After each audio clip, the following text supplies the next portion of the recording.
La République démocratique du Congo et la République de l'Ukraine veulent entretenir des relations de coopération mutuelle avantageuses.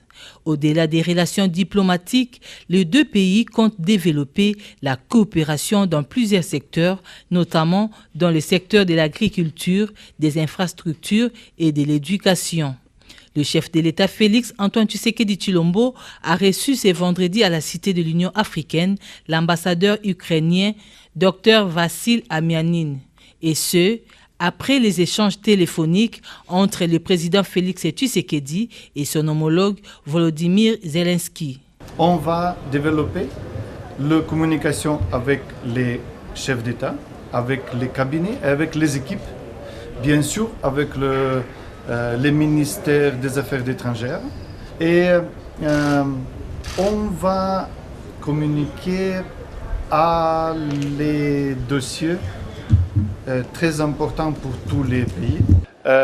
Maintenant, on va bâtir le système, la structure de communication avec les États, avec les ministères, avec les équipes. Traversant des moments difficiles de leurs histoires, la RDC et l'Ukraine souhaitent des jours meilleurs dans les prochains mois afin de mieux bénéficier des fruits de leur rapprochement.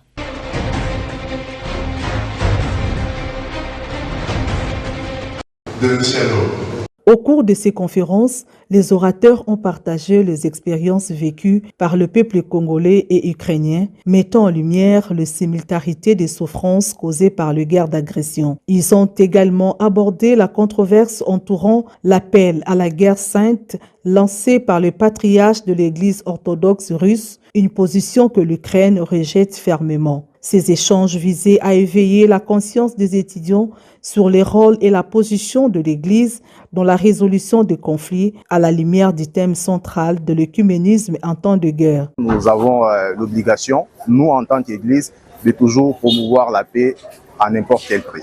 Il nous a encouragés à pouvoir dépasser nos limites afin de pouvoir communier ensemble malgré nos divergences religieuses afin de pouvoir apporter la paix durable en temps de guerre dans notre pays ainsi que chez eux en Ukraine. Que les efforts continuent, surtout pour notre pays, la République démocratique du Congo, que l'Église s'implique dans la recherche de la paix. C'est une très bonne conférence pour qu'on mette fin à la guerre, à la tuerie, et ils ont les mêmes problèmes que nous à l'Est. Et vous avez entendu dans tout ce qu'il a dit, je me suis retrouvé avec l'Ukraine au même moment, avec les difficultés que nous avons en République du Congo. Ceux qui font la guerre, violent les femmes à l'Est de notre pays, doivent comprendre que la guerre n'est pas une bonne chose. Il a bien dit que la guerre est démoniaque, elle est satanique.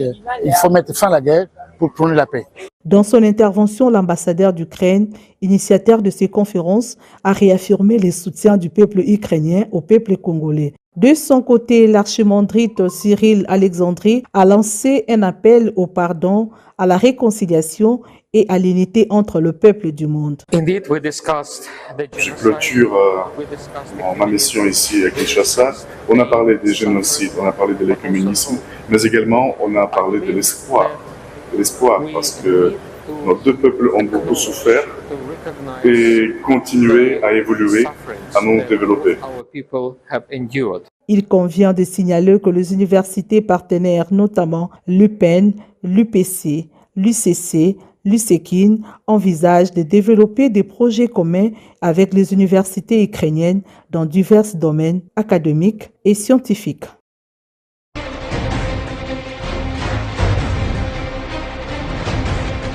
Ces matinées scientifiques ont enregistré la participation active des étudiants de l'Université chrétienne de Kinshasa et de l'Université catholique du Congo. Dans son exposé, l'archimandrite Cyril Ovoroun, prêtre et théologien ukrainien, a dénoncé les stratégies déployées par la Russie qui consistent à instrumentaliser la religion comme levier d'influence politique et culturelle, notamment sur le continent africain. Face à cette analyse, les participants ont reconnu que l'Église a un rôle prépondérant à jouer pour faire taire les armes et favoriser le retour d'une paix durable aussi bien en Ukraine qu'en RDC. On nous a demandé de nous battre pour la justice, on nous a demandé de prier pour la justice, parce que le phénomène de la guerre, ce n'est pas qu'en Ukraine, mais c'est aussi dans notre pays.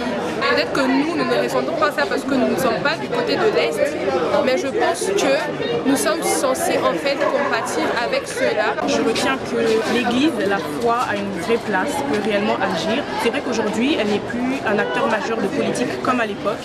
Elle n'est plus cette Église chef sur la politique comme à l'époque, mais elle peut jouer un très grand rôle humanitaire. Elle peut mener des actions concrètes qui tendent à rassembler la population, aider et s'assurer aussi de la sécurité dans une certaine mesure. Tour à tour, le secrétaire général à la recherche de l'UCEKIN et le secrétaire général administratif de l'UCC ont salué la tenue de ces conférences qui contribuent à éveiller la conscience des étudiants. Nous pensons que dans l'avenir, nous pouvons faire quelque chose ensemble pour que toutes les églises se mettent ensemble pour que nous puissions travailler pour la paix. On veut la paix, on ne veut pas la paix. Nous sommes dans les domaines scientifiques et cet échange sur un sujet d'actualité, c'est capital. On est vraiment très satisfait pour ça.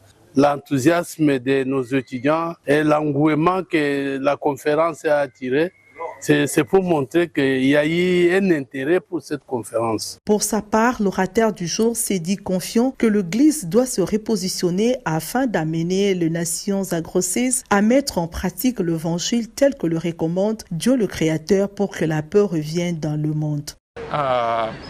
I think I can understand Ukraine better. Les Congolais comprennent mieux que les autres ce qui se passe maintenant et actuellement en Ukraine. Donc notre devoir ici, c'est vraiment d'échanger de l'expérience, de savoir ce que nous pouvons tirer l'un de l'autre, parce qu'on peut constater qu'il y a beaucoup de parallèles quand même. Les deux pays qui sont en guerre, qui ont connu des souffrances telles que citées, comme le génocide de l'époque coloniale. En Ukraine, c'était aussi l'époque coloniale, et la famine, les camps de concentration. Je suis là principalement pour vous montrer l'Ukraine, mais également de tirer des leçons de chez vous. Donc une fois rentré chez moi, je vais partir avec cette expérience que j'ai eue ici au Congo. The parallels that already exist. Selon le prêtre ukrainien, l'invasion de la Russie en Ukraine, deux pays majoritairement orthodoxes, a profondément bouleversé l'œcuménisme, provoquant de profondes ruptures au sein du monde chrétien. Pour faire face à cette situation, les chrétiens orthodoxes et gréco-catholiques d'Ukraine unissent désormais leurs forces et travaillent ensemble pour le bien-être de la nation.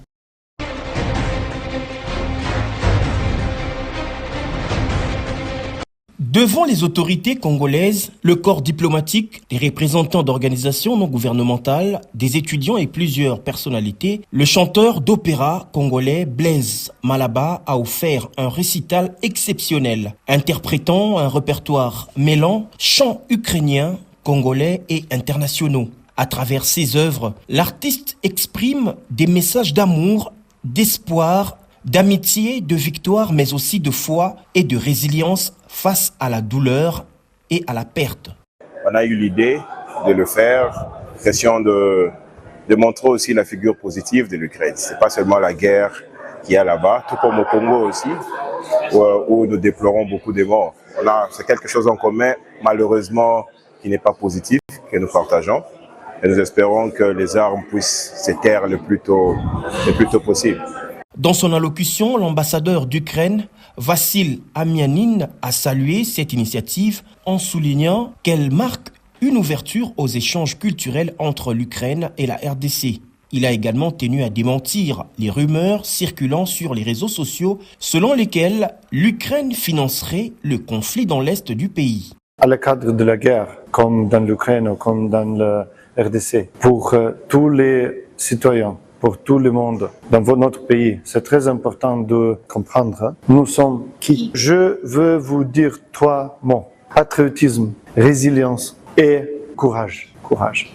C'est important. Au-delà du spectacle, cet événement s'inscrit dans une dynamique de rapprochement culturel entre Kiev et Kinshasa, célébrant la musique comme un langage universel capable de transcender les frontières et de renforcer l'amitié entre les peuples.